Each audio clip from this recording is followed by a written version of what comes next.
Hello guys, welcome back to my channel. आज इस video में हम वेदांत फैशंस लिमिटेड इस स्टॉक को डिस्कस करेंगे। एंड इसी तरीके का हमने यहाँ पर एमटा टेक्नोलॉजीज के बारे में वीडियो बनाया था, तो इसको भी आप जरूर देखना। एंड हमने यहाँ पर आज chart of the week stock को भी डिस्कस किया है, एंड उसके अंदर हमने दो स्मॉल कैप स्टॉक्स को डिस्कस किया है। फंडामेंटली बहुत ही अच्छे स्टॉक्स है गाइस, तो इस वीडियो को भी देखना मत भूलना। एंड मेरे चैनल को लाइक एंड सब्सक्राइब भी करना गाइस, ठीक है। तो अब हम चलते हैं वेदांत फैशंस लिमिटेड के नंबर्स हम सबसे पहले देख लेते हैं। अगर आप यहाँ पर वेदांत फैशंस लिमिटेड के नंबर्स आप देखेंगे तो सबसे पहले हम यहाँ पर सेल्स देख लेते हैं। अगर आप इस कंपनी की क्वार्टरली सेल्स अगर आप देखोगे तो ये यहाँ पर मार्च 2022 में 296 करोड़ की सेल्स थी। वो 23 में इंक्रीज हुई थी 342 करोड़। देन जून 2022 की सेल्स यहाँ पर 325 है, तो वो 23 में जून 2023 में 312 करोड़, तो ये कम हुई थी। उसके बाद में सितंबर 2022 से सितंबर 2023 में सेल्स कम हुई है। एंड उसका इम्पैक्ट ये हुआ गाइस कि यहाँ पर जो नेट प्रॉफिट जो होता है वो भी यहाँ पर कम हुआ था इस कंपनी का। यहाँ पर देखिए 101 करोड़ का नेट प्रॉफिट था, वो 92 करोड़ हुआ। देन 69 करोड़ का प्रॉफिट जो है वो 49 करोड़ पर आया था।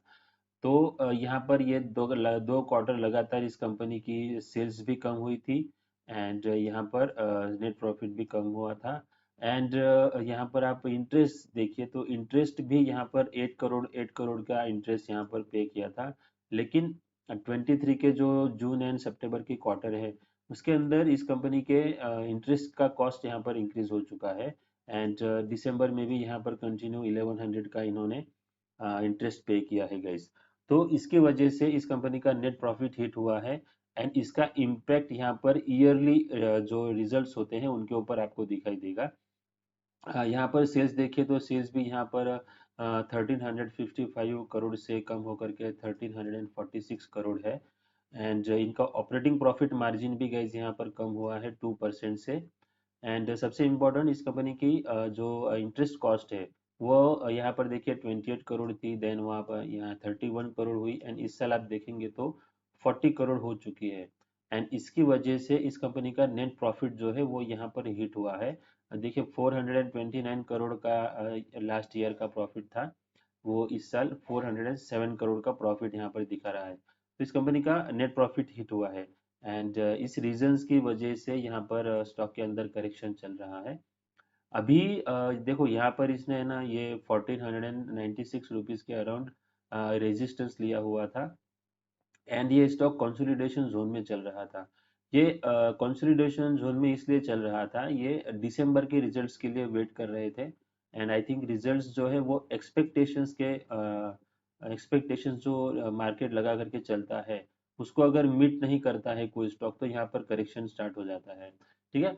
अभी क्या है गाइज, ये जो स्टॉक है ये 961 रुपीज के अराउंड क्लोज हुआ है। एंड वीकली चार्ट पर आप देखेंगे तो ये जो कैंडल है ना ये बहुत ही स्ट्रॉन्ग बेयरिश कैंडल यहाँ पर बनी हुई है, ठीक है। अब ये जो है कंटिन्यूअसली यहाँ पर आपको वीकली चार्ट पर रेड कैंडल्स दिखाई देंगी, ठीक है। तो यहाँ से बाउंस बैक आना ज़्यादा पॉसिबिलिटी बाउंस बैक की यहाँ से ज़्यादा है, क्योंकि यहाँ पर जो ये लिस्टिंग प्राइस थी ना उसका एक सपोर्ट है, ये भी एक सपोर्ट है यहाँ पर। एंड अभी स्टॉक यहाँ पर आकर के रुका हुआ है, तो यहाँ से एक बाउंस बैक आ सकता है। दूसरा यहाँ पर अगर आप फिबो लगाओगे तो फिबोनाची रिट्रेसमेंट का यहाँ पर एक लास्ट वाला जो लेवल होता है 78.6, वो भी यहाँ इसी लेवल के आसपास आता हुआ आपको दिखाई देगा, ये देखिए। तो ये एक सपोर्ट यहाँ पर स्टॉक ले सकता है। देखो यहाँ पर एक दो तीन पॉसिबिलिटीज यहाँ पर मैं आपको बता देना चाहता हूँ। एक तो ये स्टॉक क्या है यहाँ पर आकर के कंसोलिडेट करेगा, बाउंस बैक करेगा। एंड ये जो एक रेजिस्टेंस है गाइस यहाँ पर ये वाला, ओके। ये जो एक जोन है 1100 रुपीज के अराउंड, ये यहाँ पर आकर के फिर से नीचे आएगा, एंड फिर ये सपोर्ट को तोड़ के नीचे भी जा सकता है। अगर इसके अगले रिजल्ट अगर और खराब आते हैं तो इसके अंदर और गिरावट आ सकती है। बट उसके बाद अगर ये इस लेवल को तोड़ देता है तो ये एक इम्पोर्टेंट सपोर्ट है इस स्टॉक के लिए। ओके, तो ये एक इम्पोर्टेंट सपोर्ट रहेगा 829 रुपीज के अराउंड। तो मुझे ऐसा लगता है ये स्टॉक अगर यहाँ पर नहीं रुकता है तो ये यहाँ पर नीचे आएगा। नीचे आने के बाद यहाँ पर कंसोलिडेशन कर सकता है, या तो यहीं से बाउंस बैक लेकर के फिर ये हाई बनाएगा, लोअर हाई बनाएगा, एंड फिर यहाँ पर करेक्शन करेगा। तो ये सारी पॉसिबिलिटीज है। अगर किसी को इस स्टॉक को बाय करने में इंटरेस्ट है तो ये देखो यहाँ पर ये करेक्शन चल रहा है ना, तो ये यहाँ पर आएगा, बाउंस करेगा, यहाँ पर एक रेजिस्टेंस ले सकता है, एंड उसके बाद यहाँ पर आएगा। अगर यहाँ से सपोर्ट लेने के बाद ये स्टॉक ऊपर जाता है एंड इस लेवल को ब्रेकआउट करता है, यहाँ पर अगर ब्रेकआउट दे देता है तो इसका यहाँ पर डाउन ट्रेंड खत्म हो गया ऐसा हम मान सकते हैं, क्योंकि ये जो है ये अपने मेजर सपोर्ट लेवल के आसपास 2 बार सपोर्ट ले रहा है। ठीक है, एंड इस हाई को भी क्रॉस करना बहुत जरूरी है, तब इसका जो ट्रेंड है वो डाउन ट्रेंड से अप ट्रेंड में स्टॉक आ जाएगा। ठीक है, तो ये एक पॉसिबिलिटी है। दूसरा पॉसिबिलिटी ये है गाइस, यहाँ पर ये जो स्टॉक है ये अपने सपोर्ट जोन के आसपास यहाँ पर आएगा। यहाँ पर ये रुकेगा, यहाँ पर रुकने के बाद यहाँ पर अगर ये कंसोलिडेट करता है, एक तो यहाँ पर कंसोलिडेशन जोन में चला जाएगा एंड उसके बाद फिर से ब्रेक डाउन दे सकता है। ओके, एंड ब्रेक डाउन देने के बाद ये डाउन ट्रेंड में चला जाएगा, फिर ये थोड़ा सा लंबा नीचे जाएगा एंड उसके बाद यहाँ पर राउंडिंग बॉटम पैटर्न बना सकता है ये स्टॉक। तो ये भी एक पॉसिबिलिटी है। तो यहाँ पर देखिए, तो ये जो स्टॉक है अभी इसका अंदर डाउन ट्रेंड चल रहा है, तो ये यहाँ पर डाउन ट्रेंड करते हुए नीचे आएगा, उसके बाद यहाँ पर कंसोलिडेट कर सकता है, एंड जैसे ही इस कंपनी के रिजल्ट्स अच्छे आने लगेंगे ये अपने रेजिस्टेंस के आसपास यहाँ पर ब्रेकआउट देगा, एंड ब्रेकआउट देने के बाद ये अपवर्ड जर्नी स्टार्ट करके ये राउंडिंग बॉटम कंप्लीट करेगा। लेकिन ये अभी हम फिक्स नहीं कह सकते इसके अंदर क्या हो सकता है। ये तो रिजल्ट्स इस कंपनी के कैसे आते हैं उसके ऊपर ही डिपेंड रहेगा। लेकिन ये कंपनी फंडामेंटली बहुत ही अच्छी कंपनी है। ऐसा नहीं है कि 2-3 क्वार्टर के रिजल्ट्स अगर खराब आ गए तो ये कंपनी बेकार हो गई, ऐसा नहीं मानना चाहिए। आपको रिजल्ट्स देखते रहना है, चार्ट को भी देखते रहना है, एंड इसके अंदर इम्पोर्टेंट सपोर्ट जोन आप मार्क करके रखना। देखो इस तरीके के स्टॉक्स को है ना, अगर आपको लॉस भी हो गया ना इसके अंदर, तो आपको टेंशन मत लेना गाइस, क्योंकि आपको यहाँ पर एक बहुत इंपॉर्टेंट लर्निंग भी मिलने वाली है। आप इस स्टॉक को कंटिन्यूअसली अगर ट्रैक करोगे ना तो आप प्राइस एक्शन के बारे में बहुत सारी चीजें सीख सकते हो। तो मैंने जिन 4-5 पॉसिबिलिटीज को आपको बोला है उनके अकॉर्डिंग इसके अंदर क्या डेवलपमेंट्स होते हैं वो आप जरूर स्टडी करना। एंड क्या होता है, हम रो हर आज आप इस स्टॉक को देखोगे एंड इसके अंदर लॉस हो गया तो आप इस स्टॉक को फिर से कभी भी देखना पसंद नहीं करोगे। तो इससे आपका क्या होगा, आपको अगर एक ही स्टॉक को आप अच्छी तरीके से ट्रैक करते रहोगे ना तो आपको बहुत अच्छी लर्निंग मिलेगी।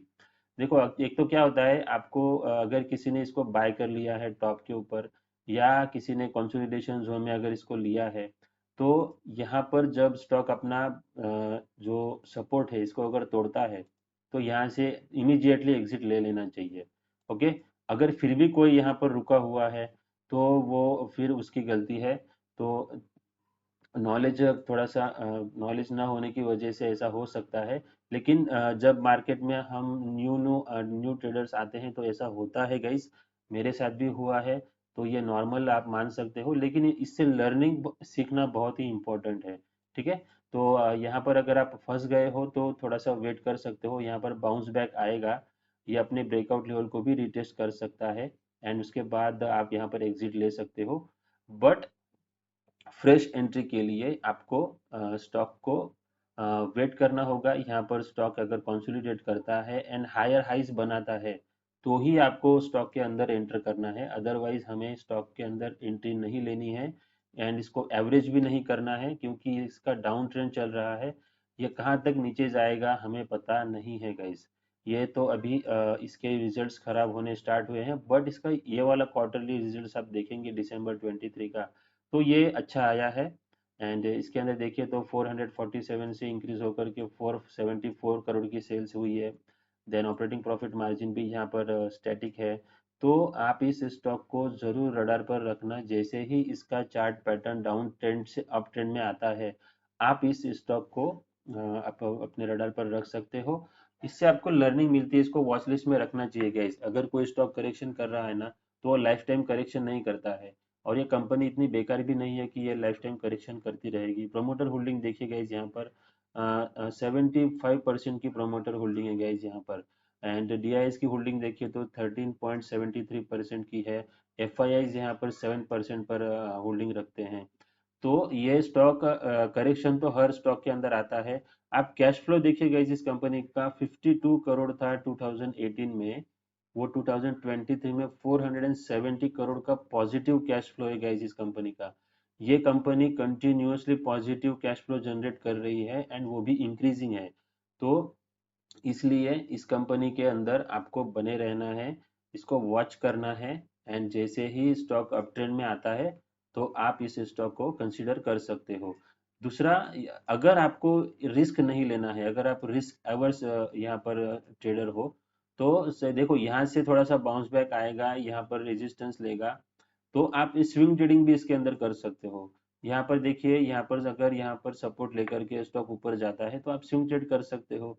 अदरवाइज अगर आपको इन्वेस्टमेंट करना है, तो आपको इन सपोर्ट लेवल्स पर जब स्टॉक आता है, कंसोलिडेट करता है, फिर अप ट्रेंड स्टार्ट होता है, तब आपको स्टॉक के अंदर एंट्री लेनी चाहिए। ओके, तो ये है वेदांत फैशंस लिमिटेड का। हमने चार्ट एनालिसिस किया है, नंबर्स भी देखे हैं। तो ये स्टॉक अगर आपके पास आपको इसको पसंद आता है, आपको आपको अच्छा ऐसा लगता है कि हमें इसके अंदर इन्वेस्टमेंट करना है, तो आप, मैंने जो दो तीन सिनेरियोज बताए हैं, उनको उनके अकॉर्डिंगली इसके अंदर क्या डेवलपमेंट्स होते हैं वो देखें, एंड उसके बाद अपना डिसीजन लेगा इस। Okay, so thank you very much and happy trading.